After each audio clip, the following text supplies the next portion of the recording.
आम्ही भारताचे नागरिक लोकशाहीवर निष्ठा ठेवून याद्वारे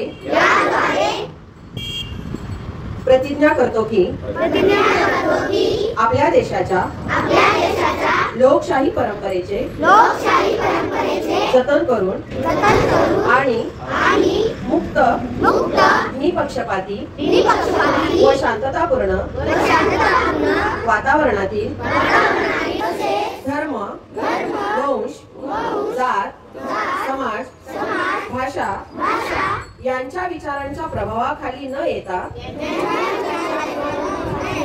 किंवा कोणत्याही प्रलोभनास बळी न पडता मतदान करू। जय महाराष्ट्र, जय भारत।